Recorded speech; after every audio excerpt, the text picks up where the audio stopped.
ये भी जानते हो 100 बरस से ज्यादा न जिएंगे। जब जानते हो 100 बरस से ज्यादा न जिए, अच्छा 100 बरस का तो सामान कर लो, आगे का तो न करो जी। तो ये हमारी क्या विचित्र लीला है, इधर जानते भी हैं फिर भी डर रहे हैं, मरने से डर रहे हैं, वियोग न हो जाए, हानि न हो जाए, ये न हो जाए, डर रहे हैं। कोई उपदेश का असर नहीं होता, कोई रामायण गीता का असर नहीं होता। होता है तो भाई छूट जाना चाहिए, चिंताएं छूट जाना चाहिए, और किसी दूसरे के द्वारा तो ये छूटेंगी नहीं। कोई दूसरा हमारे निर्भय बना दे। बड़ी गुरु की महिमा गाई जा रही है, तुम्हें आधार हो, तुम्हें सब कुछ हो, बड़ा ठीक है, तो बड़ा ठीक है, गुरु की महिमा गाए, गुरु की बात न माने तो आधार है, वो सब कुछ है, वो हमारे काम आएंगे। उनकी बात न माने, वो तो कह रहे हैं ये रहेगा नहीं, अपना मत मानो, और वो कहते हैं हम तुम्हें तो मानेंगे लेकिन तुम्हारी बात नहीं मानेंगे। सब क्या होगा? तुम्हें तो मानेंगे, तुम्हें सिंहासन में बैठा देंगे, तुम्हें माला पहना देंगे, तुम्हारी पूजा कर देंगे, लेकिन तुम कह रहे हो ये तुम अपने पास रखो, हम तो तुम्हें मानेंगे। तुम अगर गुरु महाराज हो तो हम जो कहें तो कर। आपकी ऐसी नीयत तो नहीं? बड़ी दया है हमारी ऊपर। बड़ी सरल सरल बातें हैं, लेकिन हम ताल मटोल के कारण उलझे दिए। कोई ऐसी बात नहीं कि हजारों व्याख्यान सुने, हजारों ग्रंथ पढ़ें, तीर्थों में जाएं, मंदिरों में जाएं। अरे इतनी बात समझ में आ जाए कि जो मिला है रहेगा नहीं, क्षण क्षण बदल रहा है, शरीर के साथ मृत्यु चल रही है, मृत्यु आएगी नहीं, एक दिन जाएगी, आएगी नहीं, वो तो है ही। रोज रोज शरीर मर रहा है, कुछ शरीर में परमाणु घट रहे हैं, कुछ बढ़ रहे हैं। तो ये जब दिख रहा है तो आप इस ज्ञान का अगर आदर कर लो तो आपने गुरु का आदर कर लिया, और इस ज्ञान का आदर न किया तो ना भगवान का आदर करते हैं, न गुरु का आदर करते हैं, न रामायण का, न गीता का, न राम का, न कृष्ण का, किसी का आप आदर नहीं करते हैं। अपने अहंकार का आदर करते हैं। आपका जो अहंकार चाहता है, जो कहता है, जो बस उसी की दिशा में, उसी दिशा में आप सब कुछ करते हैं। ये बड़ी भारी भूल है। इतनी ही बात आपको समझनी जितनी अभी हम कह गए। इस अहंकार को समझ लो। अहंकार मूढ़ है, अहंकार मूर्ख है, अहंकार दरिद्र है, अहंकार भिखारी है, अहंकार कभी तृप्त नहीं होने वाला है। इस अहंकार को तृप्त करने की कोशिश करोगे ये नहीं होगा। तुम्हें संसार भर का कुछ मिल जाएगा तब भी ये तृप्त नहीं होगा। इसलिए सबसे बड़ा ज्ञान जो है वो क्या है? भगवान को देखना नहीं, इस अहंकार को देख लेना ही सबसे ज्ञान। अब आप सोचो, आपके समस्त बंधन, दुखों और भयों का कारण क्या है? अहंकार को न देख पाना। अहंकार का बल क्या है?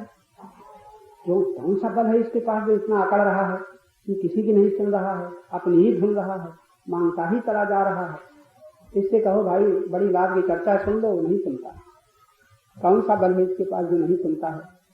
कौन सा बल है जो भगवान को भी ये पसंद करता है, मौजाई मानता है, नहीं मानता? महात्माओं को पसंद करता है, बहुत दिन तक महात्माओं को ढूंढता रहता है, कोई गुरु बनाएंगे उसको महात्मा भी नहीं मिलते हैं, सबको फेल कर देता है। ये अहंकार ही तो है। इस अहंकार के पास कौन सी ताकत है? अब आप लोग जितने लोग बैठे हो, आप अहंकार ही हो कि और कोई हो? क्या मत है आप कि हम जो निकल रहा है कौन बोल रहा है? अहंकार के और कोई? कौन बोल रहा है? हम ये कौन कह रहा है? अहंकार ही तो कह रहा है। ये चाह किसमें है कि हमें भक्ति मिल जाए, मुक्ति मिल जाए? अहंकार ही में तो है कि और किसी में? कुछ सोच पा रहे हो कि नहीं कि सारी चाह किसमें है? अहंकार में। आत्मा में कोई चाह है नहीं, और देह में कोई चाह है नहीं। जड़ देह तो जड़ है, उसमें कोई चाह नहीं। अब आत्मा पूर्ण है, निर्शुद्ध चेतन है, आनंद है, शांतिमय है, उसको कोई बंधन नहीं है। तो चेतन में तो कोई प्रश्न नहीं, और जड़ में भी कोई प्रश्न नहीं। जड़ का क्या बंधन होगा? जड़ से जड़। कोई कहे पेड़ बंधा है, कोई कहे बांस बंधा है, बांस को बांधने का दुख होगा? तो जो बांस बंधा है, जड़ जो बंधा है, जड़ को बंधन का दुख नहीं होता, और चेतन कभी बंधा नहीं। इसलिए चेतन तो मुक्त, और जड़ का बंधन बंधन नहीं। तो बीच में जो बंधा है उसी को अहंकार कहते हैं। बीच में जो कुछ चह रहा है इसी को अहंकार कहते हैं। और वही समय हम लोग सब अहंकार के रूप में बैठे हुए। अहंकार ही ये सब चाहता है, भक्ति मिल जाए, मुक्ति मिल जाए, धन मिल जाए, मान मिल जाए, भोग मिल जाए। पहले तो संसार का सब कुछ चाहता है, अगर थोड़ा बहुत इसे बुद्धि इसकी बढ़ती है तब ये सोचने लगता है रहेगा नहीं, रहेगा नहीं, तब कहता अच्छा रहेगा नहीं तो इसके जाने के पहले मुक्ति मिल जाए। ये चालाकी, जाने के पहले मुक्ति मिल जाए, ऐसा न हो ये भी चला जाए मुक्ति न मिले। तो अहंकार ही मुक्ति चाहता है, लेकिन जाने के पहले छोड़ेगा नहीं। छोड़ने से मुक्ति मिलती है कि नहीं छोड़ेगा, पकड़े रहेगा और फिर भी ये दुख से मुक्ति चाहेगा, बंधन से छूटना चाहेगा, अशांति होगी तो ये शांति चाहेगा। ये अहंकार, इसको हम नहीं देख पाते, या दूसरे शब्दों में यूं कहें कि अपने को ही हम नहीं देख पाते। अपने को यदि हम देख लें तो सारी समस्या सुलझ जाए। तो मैंने अंत में तो ये कहा अपने को नहीं देख पाते, और बीच में ये कहा था अहंकार का बल क्या है। आपके पास जितने लोग बैठे हो, जहाँ कहीं क्रोध आता है, जहाँ कहीं आप अकड़ते हो, जहाँ कहीं किसी को कुछ नहीं समझते हो, जवाब देते हो, लड़ते हो, तो कोई बल है करते हो। अगर बल नहीं होता तो भाई हम क्या करें, हम तो कुछ कर नहीं सकते, सिवाय इसके चुप रह जाएंगे। तो जहाँ आपके पास बल नहीं होता तहाँ तो आप चुप रह जाते हो, और जहाँ तक आपके बल है, तुम्हारे पास बल है, वहां तक हम बर्दाश्त नहीं कर पाते हैं। तो ये अहंकार का बल क्या है आपको मालूम है? आप लोग सोचो कि आपके पास कुछ बल न हो तो काहे लड़ो, काहे झगड़ो, काहे क्रोध करो, काहे किसी को नीचा दिखाने की कोशिश करो। ये हम आप प्रश्न पूछ रहे हैं, आपके पास कोई बल है कि नहीं? बोल नहीं रहे हो कोई। आपके पास आत्मबल, आत्म किसे कहते हैं? आत्म किसे कहते हैं? कोई आत्मा का जो बल है अहंकार को, तो आत्मा का क्या है? आपको आत्मा का बल है, उस आत्मा को जानते हो?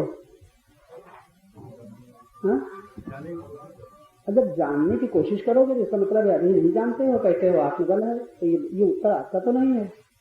सुना हुआ पढ़ा हुआ उत्तर हो सकता है।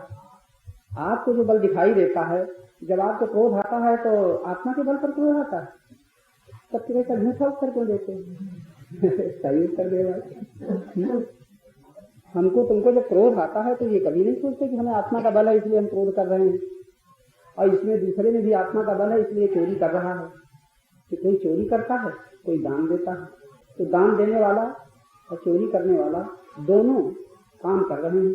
कभी दोनों सोचते हैं कि हम आत्मा के बल से दान दे रहे हैं कि हम आत्मा के बल से चोरी कर रहे हैं, कि डाका डाल रहे हैं। तो कहते हैं मेरे पास बल है, मैं अभी ऐसा कर दूंगा, ऐसा गिरा दूंगा, ऐसा इसको मैं नीचे मिला दूंगा, क्या कर दूंगा। ये सब अहंकार किसी बल पर ही तो ऐसा कहता है।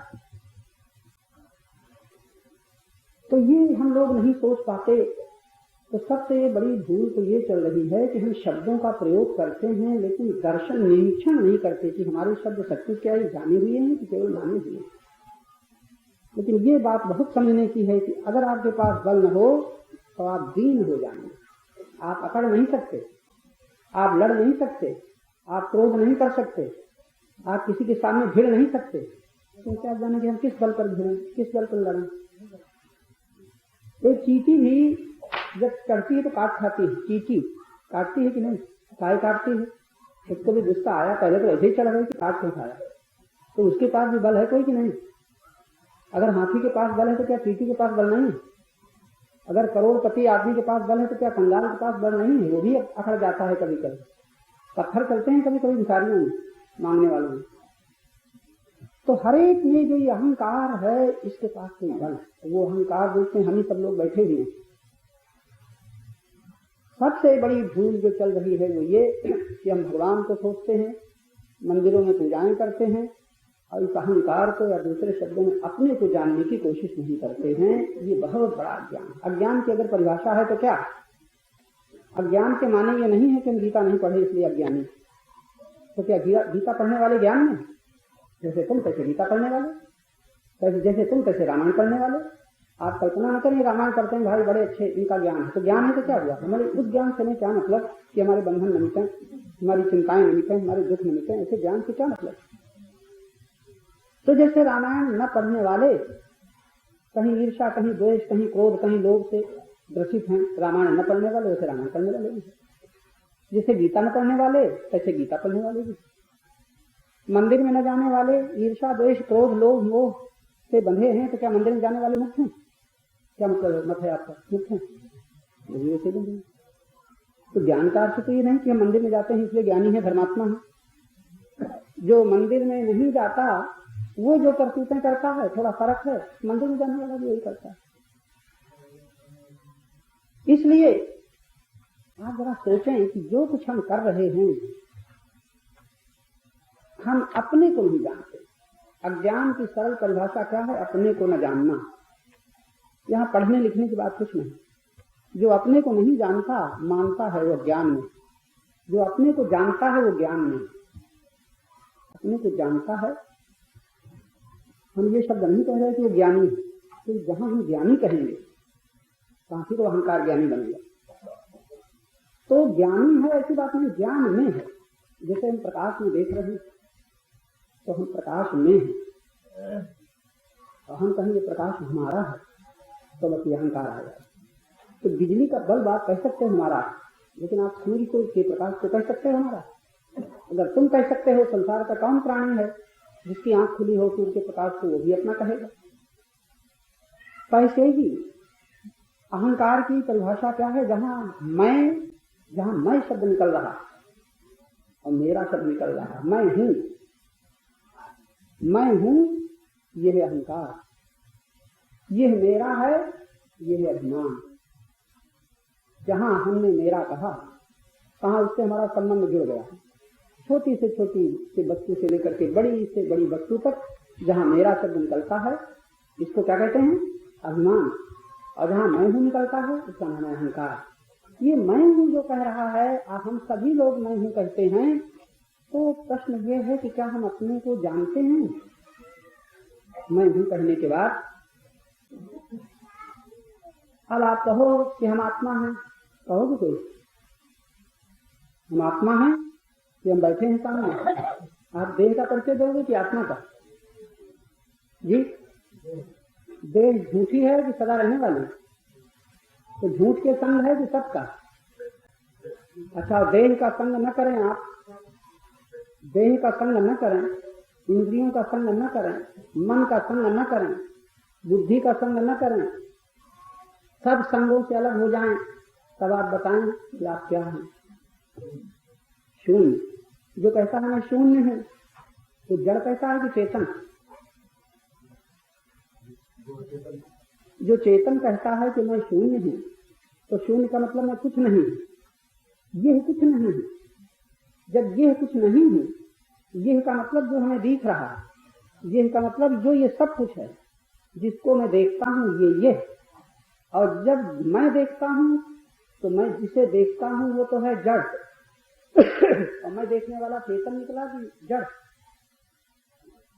जब चेतन निकला तो उसका क्या रूप है, क्या वजन है, कितना लंबा है, कितना चौड़ा है, कै मन का है, बताओ? कोई नाप नहीं।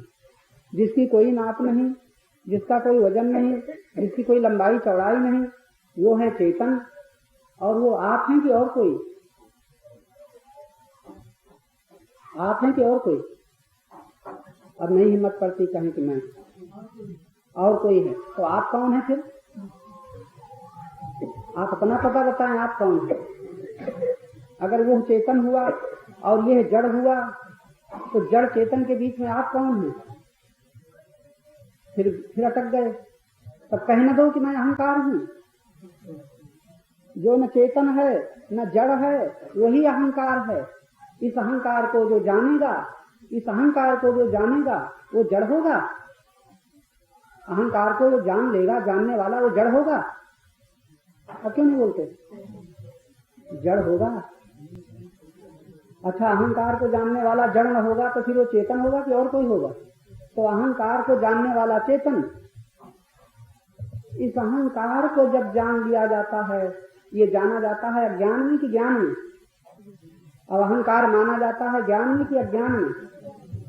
अहंकार को जानना भी ज्ञान में जागृति, यही ज्ञान में दर्शन। घर जाते जाते भूल जाएगा, याद रहेगा? घर जाते जाते तो ही अहंकार अकड़ेगा। और जो अभी मैं कह रहा हूं ये भूल जाएगा। कौन भूलेगा? चेतन भूलेगा कि अहंकार? अहंकार छाया है, जिसकी छाया है उसे अहंकार भूला हुआ है। जिसकी छाया है उसे अहंकार भूला है। इस तरह की तात्विक चर्चा तो हर एक मस्तिष्क में टकरा रही होगी। मैंने आपको यथार्थ सत्य बात इस समय बता दी। इसी का नाम सत्संग है। इस सत्य में जब बुद्धि स्थिर हो जाती है, इस सत्य के संग के लिए कहीं जाने की जरूरत नहीं है। इस सत्य के संग के लिए कुछ करने की जरूरत नहीं है। इस सत्य के संग के लिए कहीं भागने की जरूरत नहीं है। मैं तो कहता हूँ जब कीर्तन पूजा पाठ की भी जरूरत नहीं है। जो सत्य है तो है।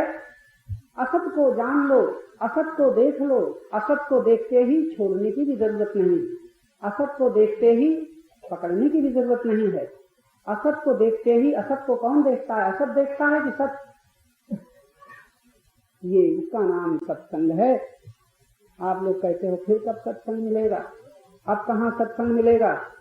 तो अयोध्या में मिलेगा, वृंदावन में मिलेगा, हरिद्वार में मिलेगा। तो जाओ फिर कर लो, वहां महीना भर सत्संग करिए। 8 दिन कहीं नीमसार में सत्संग करिए। किया भी है लोगों ने, गए भी हैं, फिर वहीं लौटे हैं। ये असत्संगी जो है उसका नाम अहंकार। अब ये सब का पता चल जाए, लेकिन अभी आपको जरूरत नहीं। आ तो गए हो, संस्कार ले आया है, बैठे भी हो, सुन भी रहे हो, लेकिन किसी को आपको सत परमात्मा की जरूरत है? नहीं है, नहीं है। तो काहे की जरूरत है? हमें जरूरत है हम ठीक रहें, हमारी देह ठीक रहे, हमारा परिवार ठीक रहे, नाती पोते पत्नी पुत्र माता पिता ठीक रहे। आपको ये जरूरत है कि परमात्मा की जरूरत है? परमात्मा की जरूरत इसलिए है कि अगर वो शक्तिमान है, दयालु है, तो हम जो चाहते हैं ये ठीक रखे, बस इसलिए परमात्मा की जरूरत है। आप परमात्मा से काम लेना चाहते हैं कि और कुछ? जी, बात तो यही है, काम लेना चाहते हैं, परमात्मा से काम लेना चाहते हैं। ऐसे ईश्वर की जरूरत है जो तुम्हारे काम आ जाए, तुम ईश्वर के काम आ जाओ। ये नियत नहीं है आपकी कि हम ईश्वर के काम आ जाए, लेकिन ये नियत जरूर है कि हमें उस ईश्वर की जरूरत है जो हमारे काम आ जाए। बोलो सच्चिदानंद भगवान की। हरि के कर्म पूजा। गीता में अगर आप भगवान का नाम लेने वालों, कृष्ण का नाम लेने वालों, याद रखो भगवान कृष्ण क्या कह रहे हैं? स्वकर्मा तमभ्यर्थ सिद्धिं विन्दति मानव। प्रत्येक कर्म तुम्हारी पूजा होनी चाहिए। जिसका कर्म पूजा बन जाता है, ये फूल चढ़ाना पूजा नहीं, अक्षत आरती पूजा नहीं, प्रत्येक कर्म जिसका पूजा है, प्रत्येक व्यक्ति में जो भगवान देखता है और भगवान को संतुष्ट करने के लिए प्रेम के द्वारा, प्रेम के सुमन, भाव के सुमन जो चढ़ाता है, ये उसकी पूजा गीता के सिद्धांतानुसार सिद्धि देती है। सिद्धिं विन्दति मानव। परमात्मा से हमें जो मिला है वो सबसे पहले शक्ति। संसार से तो ये शरीर मिला है, 5 तत्वों का बना हुआ। मनुष्य लोक से मन मिला है, विज्ञान में लोक से बुद्धि मिली है। नारायण नारायण। 3 प्रश्न बहुत दिन से आप लोगों के बीच में लाए जा रहे हैं कि हमें संसार से क्या मिला है, यानी प्रकृति से क्या मिला है, परमात्मा से क्या मिला है, और हमने क्या किया, हमने क्या बनाया है। इसलिए ये प्रश्न हल करने हैं कि हम, कई बार कहा जा चुका है कि हम दुख नहीं चाहते, बंधन नहीं चाहते, अशांति नहीं चाहते। सोच लो। और इसी के लिए सब कुछ कर रहे हैं। जो कुछ हमारा प्रयास है, वो केवल इसलिए कि हम दुख से बच जाएं, भय हमें हमारा समाप्त हो जाए, चिंताएं हमारी समाप्त हो जाएं।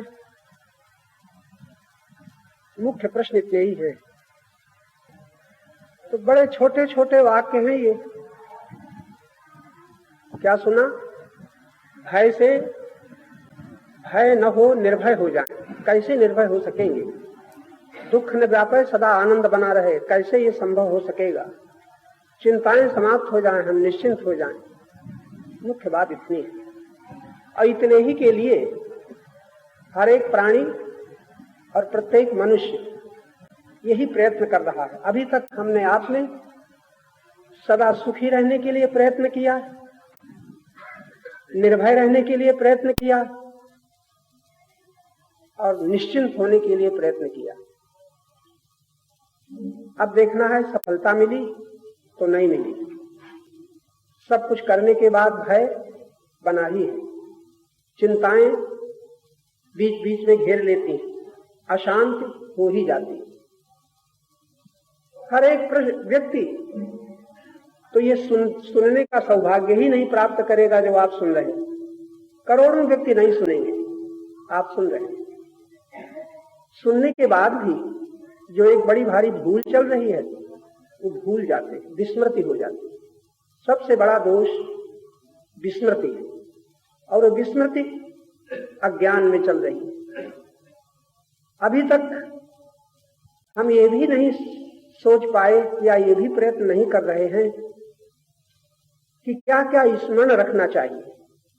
लोभी को ये नहीं बताना है क्या स्मरण रखना चाहिए, मोही को ये नहीं बताना है कि क्या स्मरण रखना चाहिए, वो रखता ही है। अभिमानी को ये नहीं कहना है कि क्या स्मरण रखना चाहिए, वो रहता ही है।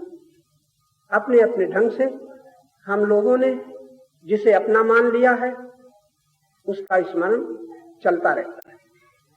भूलता है तो परमात्मा भूलता है, भूलता है तो कर्म योग्य कर्म भूलते हैं।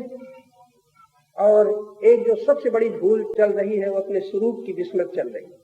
स्वरूप की विस्मृति, कर्तव्य की विस्मृति और तीसरी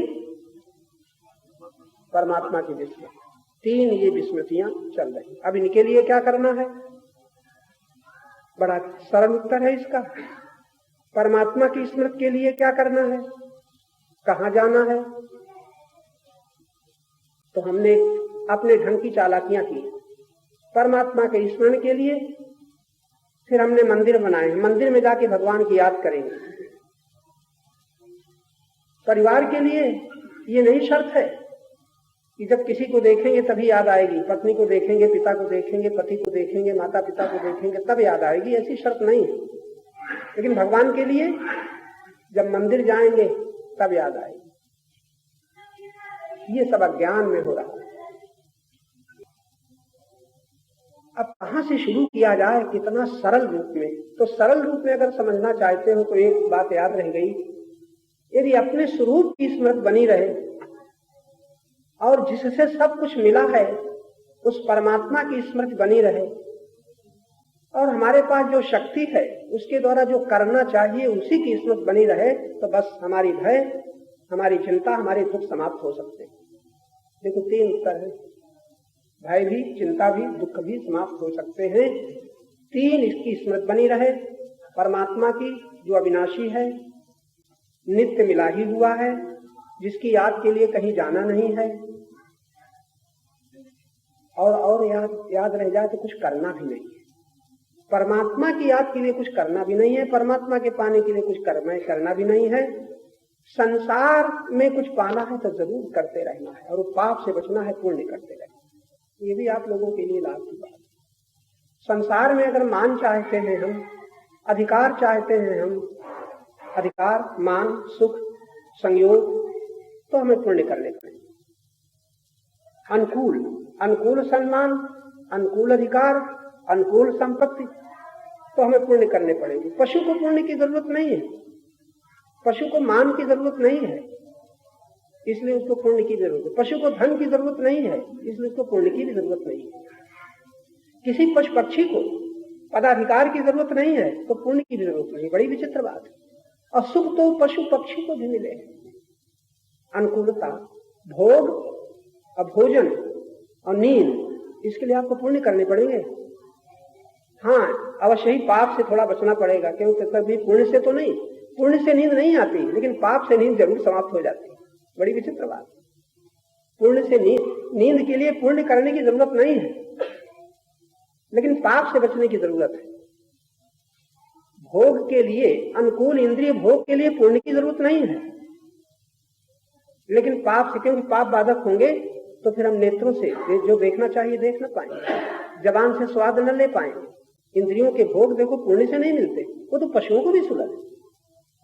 शब्द, स्पर्श, रूप, रस, गंध ये पुण्य से मिलते हैं, ये तो मिले ही है प्राकृतिक विधान से। शब्द और स्पर्श, रूप, रस, गंध, इनमें जो पशु पक्षी अगर सुख मानते हैं तो मान लें, उसमें पुण्य की जरूरत नहीं है। लेकिन हमारे शब्द, स्पर्श, रूप, रस, गंध में यदि बाधा पड़ रही है तो पाप से बढ़ रही है, इसके लिए पुण्य की जरूरत नहीं। लेकिन धन के लिए, मान के लिए, भोग के लिए, अनुकूलता, इसके लिए मनुष्य को पुण्य करने की जरूरत है। तो आप दो बातें सुनी, यदि केवल पशुओं के समान भोग चाहिए तो किसी पुण्य की जरूरत नहीं, लेकिन मनुष्य को अगर सुख चाहिए तो पुण्य की जरूरत है। लेकिन आप तो बहुत आगे की बात सुन रहे हो, क्योंकि ऐसा कोई सुख नहीं जो दुख में न बदले, ऐसा कोई संयोग नहीं जो वियोग में न बदले, ऐसी कोई जवानी नहीं जो बुढ़ापे में न जाए, ऐसा कोई शरीर नहीं जो मृत्यु में न जाए। ये आप सुन रहे हो, पशु न सुनेगा और लाखों करोड़ों मनुष्य भी न सुनेंगे, आप सुन रहे हो। आप तो वो बात सुन रहे हो जो आपकी है, आपकी बात है, सीधा आपकी। और आपकी बात इसलिए आपको सुननी है कि आप ही ऐसे हैं जो सदा रहेंगे, आप ही सदा रहेंगे। शरीर सदा न रहेगा, आपके साथ है वो सदा न रहेगा, तो उसकी चिंता क्यों, उसके जाने का भय क्यों? और मिल गया है तो फिर लालच क्यों? आपने बचपन में लालच तो नहीं किया, लेकिन मिल गया है शरीर, जैसे भी मिला हो, कोई विधान से मिला है, इसके लिए भी आपको पीछे नहीं लौटना है। जो मिल गया है तो मिल गया है। अब आपको सावधान रहना है। काहे के लिए? इतना मिल जाने के बाद भी अब पाने की क्या जरूरत है? तो लगता है और मिले और मिले, एक ये बड़ा भारी रोग है, और मिले। बिना मांगे इतना मिला है, तब तो आपने कुछ किया न था। और अब कहते हैं हम लोग कि और मिले और मिले। अब ये पशु से भी हमारा गया बीता जीवन हो गया, अब आपको पुण्य करना पड़ेगा और मिले। यदि आप यहां जैसा कि सुन रहे हो, आप ही सत्य हैं, ये अगर निश्चय हो जाए, आप झूठ है कि सत्य है। लेकिन जहां अहंकार की बात आएगी, अहंकार, जैसे कि आप पति हैं, पत्नी हैं, माता हैं, पिता हैं, भाई हैं, बहन हैं, गरीब हैं, अमीर हैं, पापी हैं, पुण्यवान हैं, ये तो सब आप ऊपर से ओढ़ करके ये झूठ को ओढ़े हुए। यद्यपि आप हैं अविनाशी सत्य, लेकिन वो आपने अपने ऊपर ओढ़ लिया है, जिसके कारण आपको ये कहना पड़ता है कभी कभी। अब ये कैसे पता चलेगा? ज्ञान में। ज्ञान में जो देखना है तो इतना ही देखना है। ज्ञान में, अज्ञान में हमने पकड़ा है, ये बात बार बार कही जाती है, और याद रहे, जो पकड़ा है, और पकड़ना के अर्थ क्या है? जहां मेरा कहा है वो अज्ञान में,